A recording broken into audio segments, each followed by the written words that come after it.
और सुबह भी मैंने धर्म की व्याख्या की थी कि धारयति स धर्म है, जो कुछ अच्छा है उसके लिए मर मिटे वह धर्म है। न हिंदू है, न मुसलमान है, सिख है, ईसाई है कोई। ये तो एक दुर्भाग्य से आप एक ईसाई के घर में पैदा हो गए, ईसाई बन गए। आपकी चॉइस नहीं थी इसमें। आप सिख के घर में पैदा हो गए, सिख बन गए, ऑटोमेटिक बन गए। ये आपकी चॉइस नहीं थी। ये माँ बाप सिख थे, आप सिख बन गए। आप माँ बाप हिंदू थे, आप हिंदू बन गए। आपकी चॉइस नहीं है। अब जो कुछ करेंगे वो आपकी चॉइस है। इसलिए वह धर्म अपने आप में माँ बाप का दिया हुआ धर्म है। आपका धर्म क्या है वह मैं समझा रहा हूं। आपका धर्म है कि उस धर्म का पालन करते रहें, उनके प्रति नमन होते रहें, मगर उस धारणा शक्ति को मजबूत बनाएं कि मुझे अपनी जिंदगी में एक बहुत ऊंचाई के स्तर पर पहुंचना है, इतना ऊंचा पहुंचना है कि जो गुरु चाहते हैं वैसा कर सकूं, अपने कुटुंब और अपने धर्म का पालन करते हुए श्रेष्ठतम बन सकूं। और यह गुरु पूर्णिमा इसी संदेश के साथ, इसी उच्च कोटि की दीक्षाओं के साथ, इसी प्रकार के प्रयोग के साथ, जहां भौतिकता भी पूर्णता के साथ प्राप्त हो सके, जहां आध्यात्मिकता भी पूर्णता के साथ प्राप्त हो सके, किसी जगह से आप खंडित नहीं हो, कमजोर नहीं हो। जिस क्षेत्र में भी आप खड़े हो एकदम हिमालय की तरह खड़े हो, सिर एकदम ऊंचा उठा हुआ हो। इसलिए महालक्ष्मी प्रयोग है तो वैभवता के साथ पूर्ण हो आप। अगर सहस्राक्ष प्रयोग करा रहा तो उस आध्यात्मिकता में पूर्ण हो। कहीं कोई चुनौती दे और आप रुक गए तो फिर तो मुझे अपने आप में शर्म आ जाएगी वहां। क्योंकि सभी दृष्टियों से आपके अंदर समाहित होता हुआ खून और खून के कतरे कतरे में मैं समाहित होता हुआ आपको दिशा निर्देश देता रहूंगा। यही मेरा धर्म है, यही मेरा कर्तव्य है, यही मेरा चैलेंज है।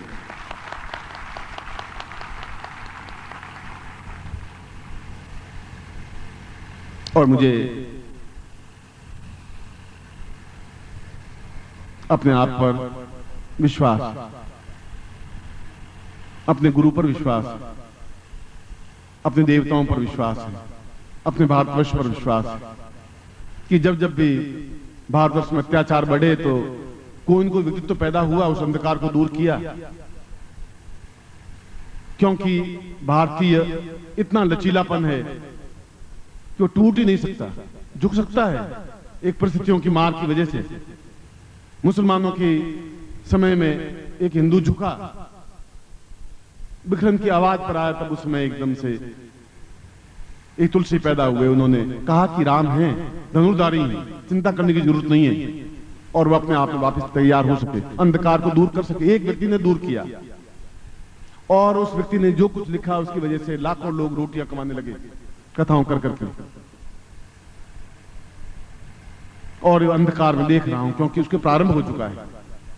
जहां इस प्रकार की झूठ और छल और कपट से भरी हुई पत्रिकाएं प्रकाशित होंगी, जहां नकली मंत्र होंगे, जहां नकली साधनाएं होंगी, कागजों पर तो आप भी 4-6 लाइनें लिख दें, आप भी एक लाट तिलक लगा दें, भगवे कपड़े पहनने से आप साधु नहीं बन जाएंगे। अंदर साधुत्व तो पैदा होगा, तब हो पाएगा। इस गुरु पूर्णिमा पर और ये विशेष दीक्षा है और विशेष प्रयोग देने के पीछे मेरा मंतव्य क्या है, मेरा लक्ष्य क्या है, वह भी मैं आपको सामने स्पष्ट कर देना मेरा धर्म और कर्तव्य था। और ऐसे कार्य कर सके, शिविर लगा सके, कार्य कर सके, और जो भी जिस प्रकार से भी तन से सहयोग कर सके, कोई जरूरी नहीं धन से ही सहयोग हो, मन से कर सके, जो कुछ हमारे पास है वह दे सके। देने की शक्ति बहुत कठिन होती है। जो कह करके मुकर जाते हैं उसे तो गए बीते लोग संसार में होते ही नहीं। अपने आप में दृढ़ता के साथ खड़े जो होते हैं वे अपने आप में युग पुरुष होते हैं। चारों तरफ राक्षस खड़े थे, कंस जैसे खड़े, कृष्ण खड़ा था बीच में अकेला।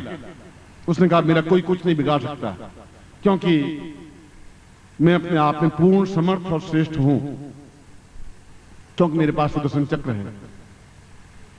वह सुदर्शन चक्र अपने आप में एक प्रयोग था, एक साधना थी कि चारों तरफ से आपकी रक्षा हो सके, आपको कोई बाढ़ बांका कर ही नहीं सके, सारे देवता आपके सामने गतिशील हो सके, ब्रह्मांड के आप नायक बन सके, वह सुदर्शन चक्र था।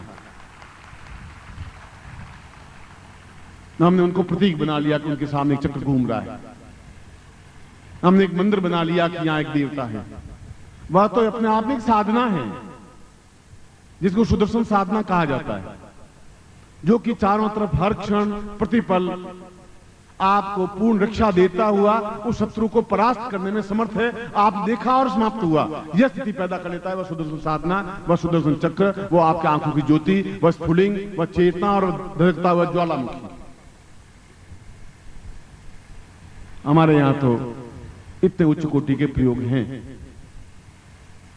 हैं और भरी जवानी, वैसी जवानी जहां आदमी ऐश आराम, खाना पीना, शौक मौज करने की जो उम्र होती है, वह जवानी मैंने हिमालय के पत्थरों पर रगड़ करके बिताई हुई है। उसने शौक मौज नहीं की, बर्फ पे चला हूं उस समय। जवानी गलाई है तो उस पत्थरों पर रगड़ते हुए, उन हिमालय के शीत बर्फ से जूझते हुए, उन लोगों से जूझते हुए, जंगली जानवरों से जूझते हुए, उसके बाद कहने की हिम्मत है क्योंकि मैंने उन लोगों से साधनाएं सीखी हैं। व्यर्थ में आपके सामने बैठ करके कोई प्रवचन देना और बोलना अपने आप में मैंने नहीं सीखा है। जो कुछ किया है दमखम के साथ किया है अपने शिष्यों को देना मैं दमखम के साथ दूंगा। दूसरा कोई बना ही नहीं सकता इस तरीके जिस तरह से आपको बनाऊंगा, संभव भी नहीं है, उनमें योग्यता भी नहीं है।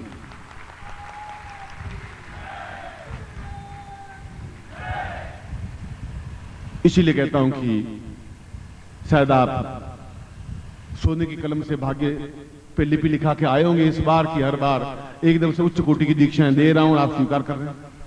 यह छोटी बात नहीं है, यह अपने आप में अद्वितीय स्थिति है और मुझे विश्वास है कि प्रतिक्षण आपका हो, आपके गुरु का हो, आपके जीवन का हो, आपका परिवार गर्व से सिर ऊंचा उठा के कह सके कि ये मेरा लड़का है, या मेरा पिता है, ये मेरा पति है, ये मेरी पत्नी है, गर्व से कह सके।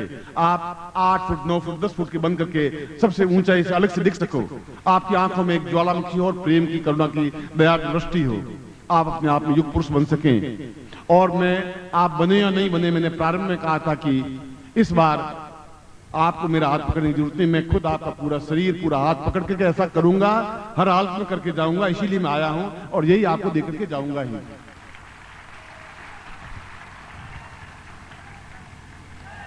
मैं एक बार फिर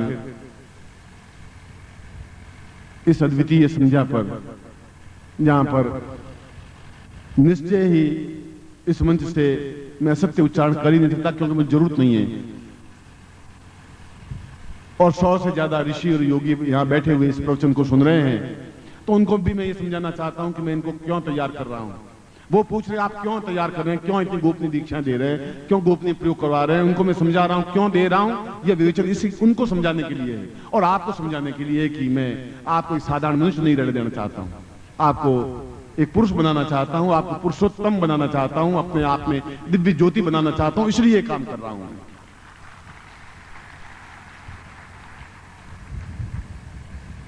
मैं अपने हृदय से भी और हृदय की 1000 आंखों से आपको आशीर्वाद देता हूं कि आप निश्चय अद्वितीय बने, श्रेष्ठ बने, श्रेष्ठतम बने, ऐसा ही आशीर्वाद, ऐसी कल्याण कामना करता हूं।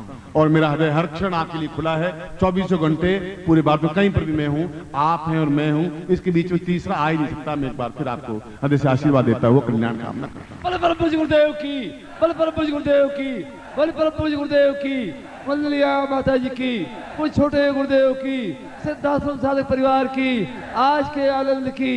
हर हर महादेव।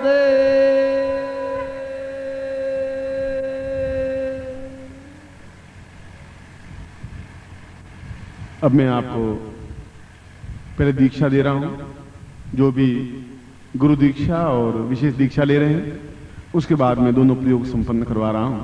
मैं जब भावनाओं में, प्रवाह में बह जाता हूं तो समय का ध्यान रहता नहीं, और समय एक तरफ किनारे खड़ा हो जाता है। उसकी हिम्मत होती नहीं कि अब घड़ी में 9:30 बजे, 10 बजे, 11 बजे, तो घड़ियां तो बहुत बाद में बनी हैं। मैं घड़ियों में देख करके बोलता नहीं, बोलता हूं तो फिर बोल देता हूं, और जब मौन ले लूंगा तो फिर नहीं बोलूंगा। आप जब बोलने लगे